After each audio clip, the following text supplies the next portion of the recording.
Não veio.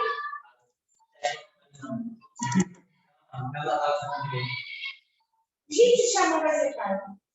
Eu sei, eu vi a notícia. É a medida social. Você não sabia, não?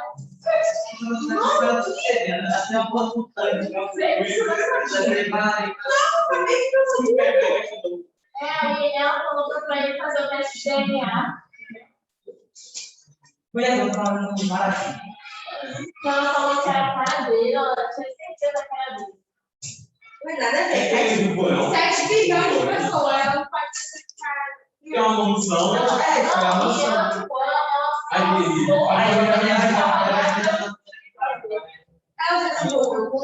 Sim.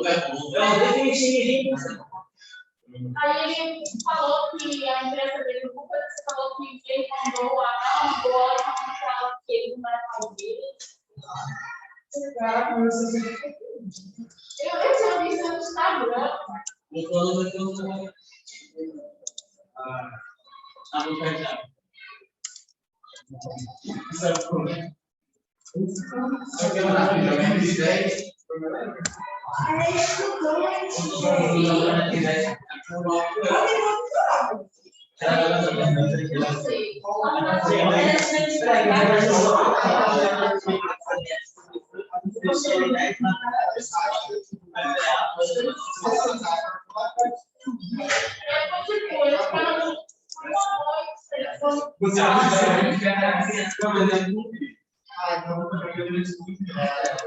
Bom dia, Cauã. Você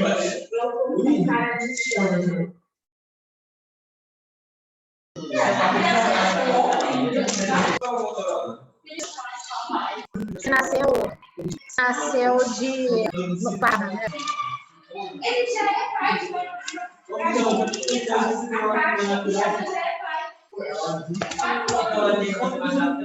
Quem é essa pessoa, gente? Se ele é muito gato, a possibilidade de ter muito filho é muito grande. Anne está aqui. Arthur Dias está no remoto. Cauã está no remoto. Diogo está aqui. Felipe está aqui. Isabelle. Joana. João Gabriel está aqui. João Guilherme está aqui. João Marcos. É presencial, mas faltou, né? Foi na sexta-feira, ela começou a sentir dores na barriga. Maria Flor está aqui, Ricardo está aqui, Rosane. Daquela mulher que filha do chapéu.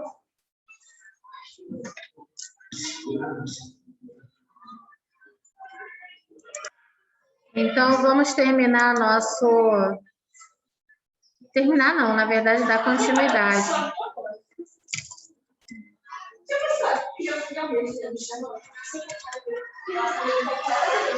Gente, os caras na folha tão grande, né? Tão hora que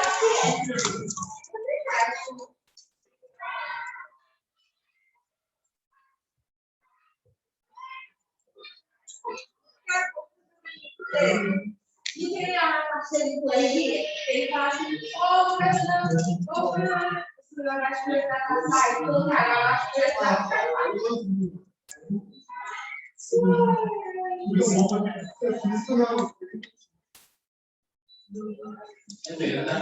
Mas esses artistas, a maioria deles tem muito filho.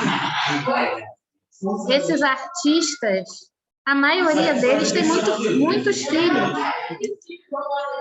Pessoa famosa, no geral. Aí depois, haja teste de paternidade. Olha, eu acho que eu sou filha sabia? Olha, eu não conheci meu pai. Ele morreu, eu preciso mais disso. Não, não é seguinte, passa aqui.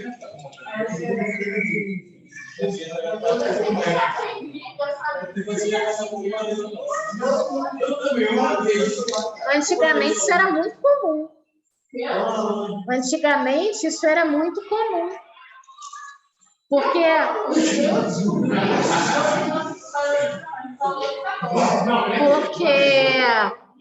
os filhos ilegítimos, eles não podiam ser apresentados à sociedade, né?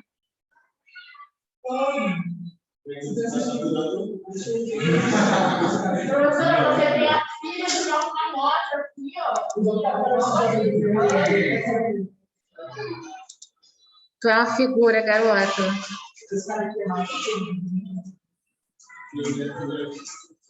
Bom dia para quem está em casa.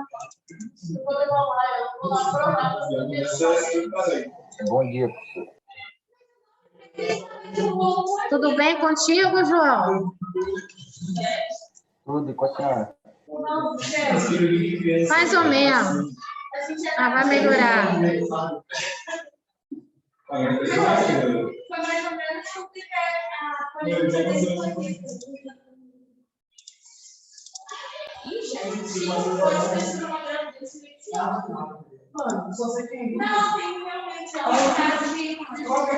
Vamos lá, gente. Dando continuidade aqui, eu quero botar um vídeo para vocês ainda. Queridos. Eu ia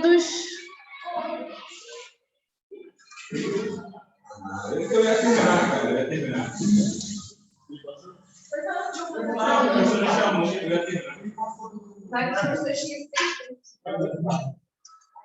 Tudo bom? Tudo bem? Vamos lá. A tradição islâmica conta que o profeta, como é que é o nome do profeta? Ou em árabe? Não. Ah, de novo isso. Ele já foi quarta-feira. Vou dar religião. Preparei religião, a aula que está lá, religião. Gente, tem certeza? Sim, professora,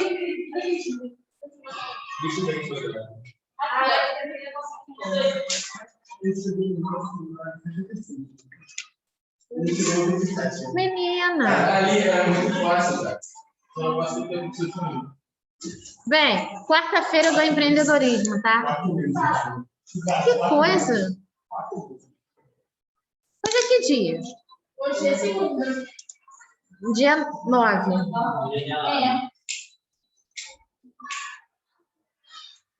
Preparei, enfim.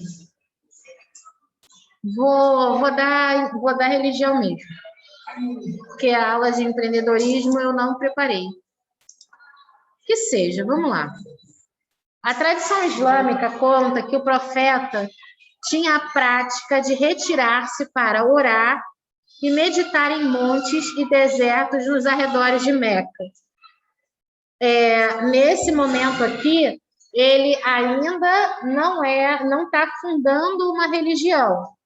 Não fica muito claro para a gente, ele ia orar e meditar, mas que religião ele tinha? Ele era cristão? Ele era judeu? Ele professava alguma religião pagã ainda lá naquela época? Ele era hinduísta? Não fica muito certo, muito claro, tá?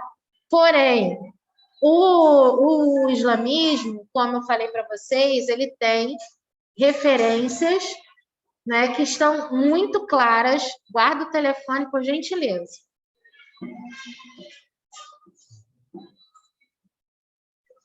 Referências que são muito claras, tanto ao judaísmo, quanto... Você está com 2 fones, Felipe? Está com 2 fones? Não, né? Tá. Não, porque, assim, eu não tenho... Oi, Marcelo. Bom dia, querido. eu não tenho muita coisa assim, tá ouvindo música e tá na aula. Não é o ideal. Mas eu sei que muitas cabeças funcionam assim, que a minha também funciona, entendeu? Mas quanto menos, melhor, principalmente porque eu detesto tomar bronca, entendeu? Não suporto tomar bronca. A minha não funciona nem com música, nem sem música, mas não com música. A minha não fala, ela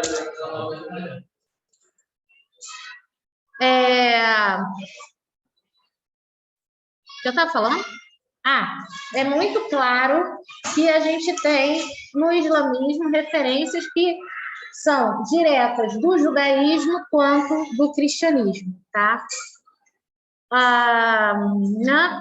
Num desses retiros, o anjo Gabriel, que tanto aparece no Antigo quanto no Novo Testamento, ou seja, é o mesmo anjo que aparece lá aos judeus, que aparece no deserto, aparece aos profetas, é o mesmo anjo que aparece no cristianismo para José, para Maria, para os apóstolos, quando eles são, em várias passagens, quando, por exemplo, quando Pedro é preso, quando João é preso, né, é o mesmo anjo, o anjo Gabriel.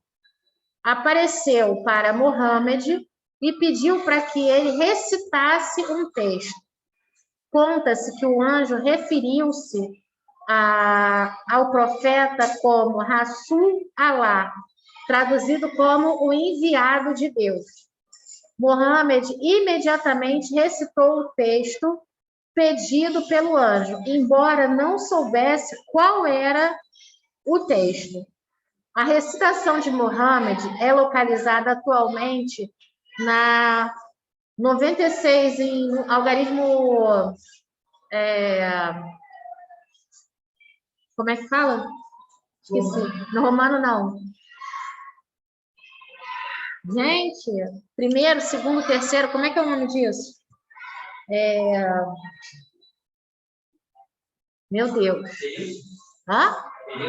Não, como é que fala quando é primeiro, segundo, terceiro, não é algarismo romano? 96º. Como é que é o nome disso? Algarismo, mas algarismo o quê? Romano, não.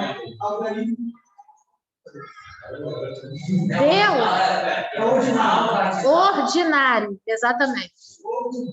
Ordinário. Mas sumiu a informação, caramba. 96ª surata. A Bíblia, ela é dividida em versículos e capítulos, né? O Alcorão, ele é dividido, os versículos são chamados de surata. O livro sagrado do islamismo. Nome do livro sagrado do islamismo? Esse mesmo que eu acabei de falar, qual é?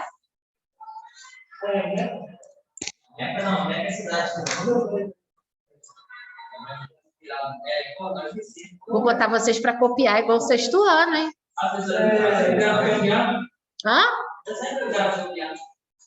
Vocês preferem copiar? Sério? Então, vou botar os textos para vocês copiarem. Por mim, tudo bem.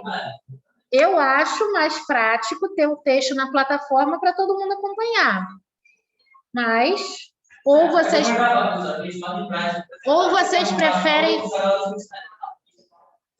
Mas, olha só, ou vocês preferem o texto impresso? Eu acho que a gente... Hã? Não é isso. É porque, assim, vocês preferem ter o texto impresso para guardar no caderno, para botar numa pasta? Copiar e mandar impresso. E copiar e escrever mais. Eu estudo assim, escrever na É porque eu acho que o texto impresso a gente vai mais rápido.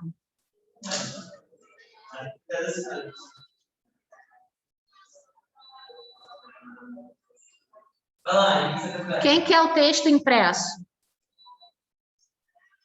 Quem quer copiar? E a Maria Flor, quer o quê?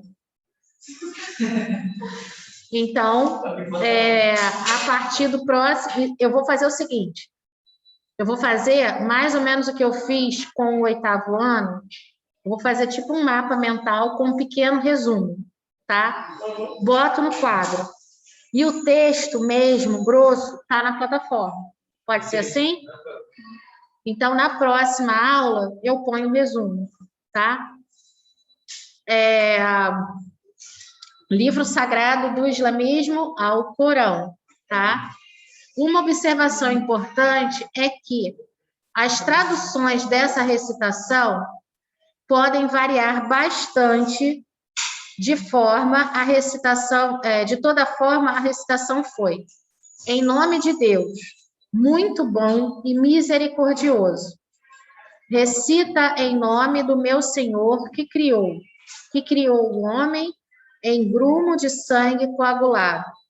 Recita, meu Senhor, é muito generoso, que ensinou graças ao junco para escrever, que ensinou ao homem o que este não sabia. A questão da tradução no islamismo, ela tem uma coisa que é bastante interessante. No cristianismo, a gente tem duas versões da Bíblia. A gente tem a Bíblia protestante e a Bíblia católica, né? Lembra lá quando eu falei que Martim Lutero, quando fez a reforma protestante, ele resolveu seguir o cânon da Torá, que tinha 7 livros a menos no Antigo Testamento. Esses livros que eram considerados livros apócrifos para os judeus.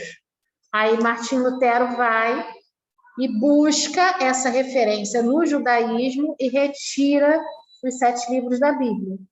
E aí a Bíblia católica, né, que originalmente continha esses 7 livros, esses são retirados. E aí a gente tem 2 versões. No Alcorão, existem para mais de 14 versões diferentes. E esse é um dos motivos pelos quais eles brigam tanto entre eles. Porque isso gerou várias denominações, né?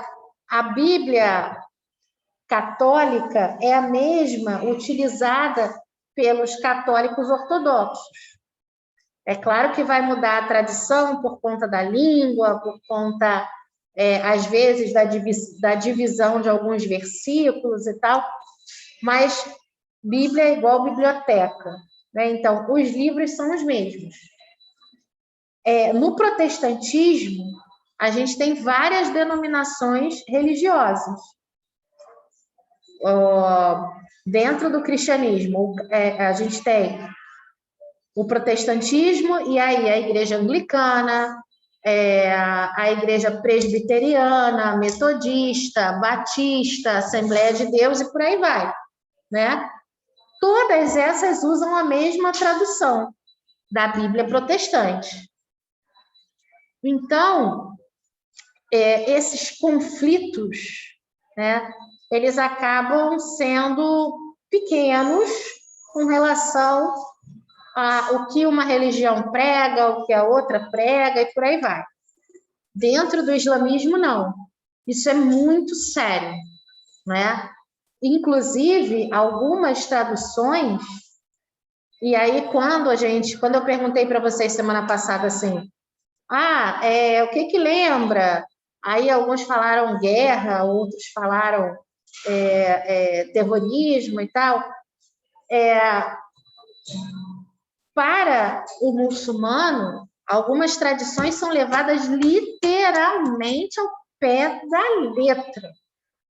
Então, está escrito lá que é para matar aqueles que não acreditam em Alá. Eles vão lá e matam. Em algumas traduções, né, está escrito ali que você deve eliminar aqueles que colocarem imagens, publicarem imagens do profeta Maomé. E o cara vai lá e elimina. Mas isso é parte de uma tradução que é extremamente radical. E daí vem o quê? Os extremistas, os fundamentalistas, chegando aos terroristas, né? Então, a maioria dos muçulmanos, eles não professam, eles não propagam uma cultura de guerra religiosa, mas, infelizmente, o estrago, né, que essas ações terroristas causam, elas acabam aparecendo muito mais, porque elas são muito grandes, né? Alguém quer colocar alguma coisa em relação a isso? Ao que vê na televisão? As religiões, por exemplo, uma coisa bastante causada por uma pessoa desse povo, inspiração para a Sim, extremistas, né? Muçulmanos, radicais, fanáticos, extremistas. A gente não pode condenar o povo árabe. A gente não pode condenar todos os muçulmanos, né? Não, aquilo ali não representa o islamismo. Aquilo ali representa o extremismo. E que pode ter em qualquer religião. Eu já vi que tinha dois caras vestidos de farda assim do seu lado, aí tinha um cara de joelho. Aí eles colocaram um capuz assim, aí não sei se eles falaram que ia matar o cara, não sei, alguma coisa assim. Mas eu acho que esse negócio é tipo do Estado Islâmico. É a execução do Estado Islâmico. Isso não está na força. Hã? Isso não está na força. Agora, a gente pensa essa questão muito ligado aos povos árabes, mas os povos africanos, muçulmanos, né, inclusive o Brasil, ainda na época da colonização, recebeu muitos escravos muçulmanos, né, pessoas escravizadas que eram muçulmanos. Muitos deles foram para o norte do país, ali no Maranhão, Belém do Pará, né? Então, existiam muitos muçulmanos africanos que foram escravizados no Brasil. Uma das revoltas mais conhecidas é justamente a revolta dos malês, ou malés. Já ouviram falar? Que ela aconteceu por conta dessa aculturação que não funcionou. Porque os negros que foram escravizados e que tinham principalmente a descendência banto, né, eram da língua banto, que tinham a sua própria religião de matriz africana, claro, lógico, alguns, eles cederam muito fácil e o que permitiu surgir o sincretismo religioso que a gente tem hoje, né? Agora, alguns que eram muçulmanos, isso não aconteceu, tá? E na África, ainda hoje, existe uma guerra religiosa muito grande, aqueles que não se subjugaram e continuam sendo muçulmanos. Então, é o contrário. Algumas vezes, essa guerra religiosa acontece com... Oi? Muitas vezes, essa guerra religiosa acontece porque aqueles povos lá que são muçulmanos não querem virar, entre aspas, cristãos.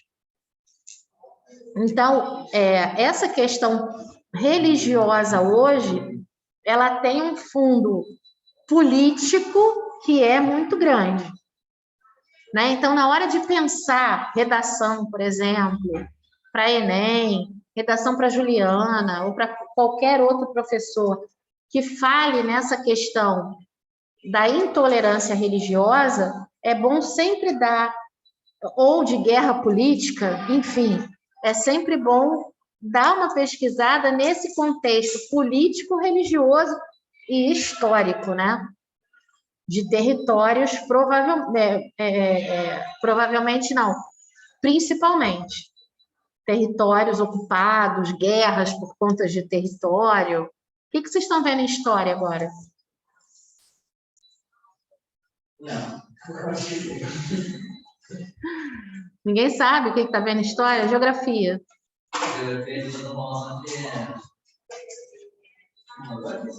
Eu tô ficando complicado. Ah? Como é que consegue dar esse branco, né, gente?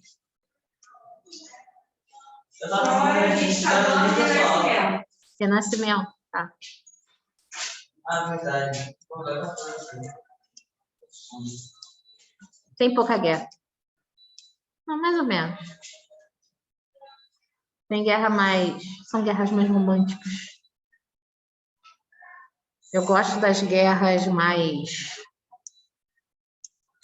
sanguinárias.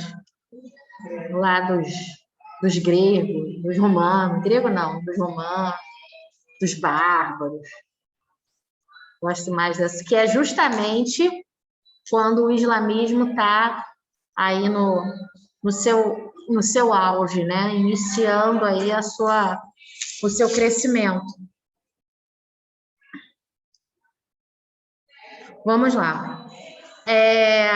No islamismo, essa revelação é conhecida como Noite do Destino e iniciou as revelações de Alá ao profeta. Após um período de confusão, Muhammad passou a receber novas revelações a partir de 1612.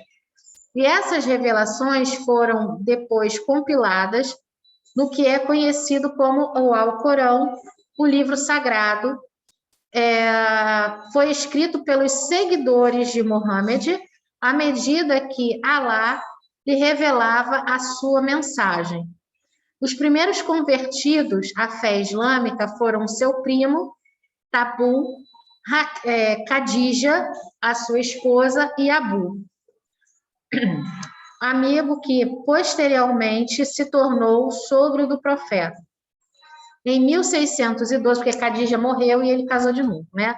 Em 1612 foi também o ano que Muhammad iniciou as pregações. E isso aconteceu em Meca, a cidade em que o profeta nasceu e onde ele morava. O período de ação do profeta é conhecido como Nubuvar. Não sei se estou lendo certo, não sei falar árabe. Algo como época da profecia. O que aconteceu com o islamismo? O livro ele vai sendo escrito aos poucos. Então, aqueles seguidores eles vão também se reunindo aos poucos e recebendo, junto com o profeta, as revelações e também aquilo que vai se tornar o código de conduta para o muçulmano. Porque tem várias regras, né? Alimentares, de vestimenta, com relação às orações, às rezas e por aí vai. Essa perseguição... Opa, pulei. As pregações da mensagem de uma religião monoteísta, porque antes a religião era num sistema politeísta. Politeísta, na maioria das vezes, são religiões pagãs, né? Acabaram por incomodar as autoridades de Meca, porque se voltavam contra os valores tradicionais da cidade e poderiam prejudicar a peregrinação em homenagem aos seus deuses pagãos, a qual trazia riqueza para Meca. A Arábia pré-islâmica era, portanto, politeísta. E esse período da tradição islâmica é chamado de época da ignorância. Olha por que o islamismo começou a ser combatido em Meca logo no início? Por conta de política, né? As pessoas vão se converter, um Deus só, que negócio é esse? Tem que dar presente para todo mundo o ano inteiro, né? Esse negócio de ter um Deus só não é auspicioso, né, aos olhos de quem, por exemplo, vende oferendas para vários deuses. Então, a gente já vê ali que esse incômodo não foi religioso, esse incômodo foi político e financeiro, né? Essa perseguição começou a colocar em risco não só Mohammed, mas também os convertidos ao islamismo. O profeta, então, incentivou que os novos convertidos buscassem abrigo na Etiópia, enquanto ele se refugiou na cidade de Medina. As autoridades de Medina mostraram receptividade às pregações de Mohammed. Por isso, o profeta mudou-se para essa cidade em 622.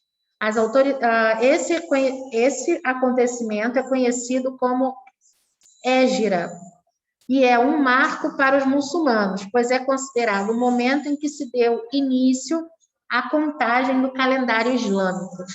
Falando nisso, mês que vem é Ano Novo Judeu, né? E aí começa hoje, para os judeus, um período que é muito importante para a fé judaica. Eles chamam de El Tu, se eu não estiver falando errado. É esse período que antecede o Shana Tová, que é o Shana Tová ou Hanukkah? Hanukkah, Ano Novo Judeu. É o período que antecede o Ano Novo Judeu. É um período de preparo e oração para o próximo ano. Então, durante esse mês, eles fazem orações especiais, momentos de jejum, fazendo uma espécie de uma contabilidade de tudo o que aconteceu durante esse ano, né? E o que eles precisam mudar, é como se fosse um balanço de vida. O que eles precisam mudar, o que eles precisam retirar ou acrescentar para que o próximo ano seja melhor, né? Aí eu achei interessante ontem, vocês veem assim, como nada é por acaso, né? Ontem, ninguém deve aqui ver Silvio Santos. Alguém vê Silvio Santos? Silvio Santos? Alguém viu ontem? Ninguém, né? Então, o programa ontem foi inédito, depois de muitos programas que estavam sendo reprisados. O Silvio Santos é judeu. Então, esse programa não foi à toa colocado justamente ontem, né, que era o último, digamos assim, o último domingo antes da preparação para o Ano Novo Judeu. Então, é como se fosse um programa de despedida dele para os próximos, talvez sejam inéditos, mas é como se fosse um programa de despedida deste ano novo, desse ano que está terminando para os judeus, né? E aí, depois do programa, passou um documentário dele, que já é meio antigo, porque já tem umas pessoas ali, inclusive, que já morreram, fazendo justamente esse balanço da vida do Silvio Santos. quem é o Silvio Santos, qual foi a história dele, enfim. E durante os intervalos, né? Eu sou formada em comunicação social, a minha formação inicial é comunicação social. Então, o Silvio Santos, para mim, assim, a gente já fez um trabalho dele aqui na escola, né? Você estava nessa turma? A gente fez a mostra cultural sobre a vida do Silvio Santos, né? Descobrimos várias coisas interessantes dele, sobre ele. E ele, para mim, é o maior comunicador do Brasil. Não muda, nada que ele faça muda a minha opinião sobre isso. Mas era interessante que durante o documentário ia passando flashes de trechos da Torá, justamente com esse período, né, que começa para os judeus. Como são trechos de profetas do Antigo Testamento, acaba valendo para católico, para protestante, para judeu, para todo mundo, né? Mas tinha um porquê daquilo ali estar acontecendo, né? O dono da emissora é judeu, então... Bem, na próxima aula, a gente vai continuar a partir desse período de perseguição, e aí eu vou conseguir... Espera aí, gente, rapidinho, que a voz está complicada aqui.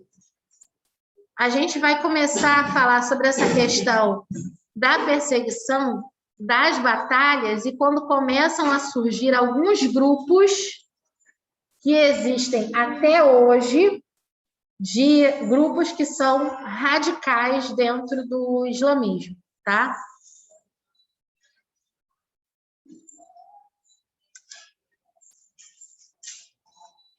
Professora, eu sou fã do Silvio Santos. Você é fã do Silvio Santos? Você sabe quem é a Selma? Oi? Você sabe quem é a professora Selma? Sei. Você era... Hã? De português. Isso. Ela diz que ela é filha do Silvio Santos. Ela é apaixonada pelo Silvio Santos. Ela é louca pelo Silvio Santos. Ela e o Bessa. Você lembra do Bessa, né? Era professor de matemática aqui. Beijo para vocês, gente. Bom recreio. Tchau para quem está em casa. Até quarta-feira com empreendedorismo.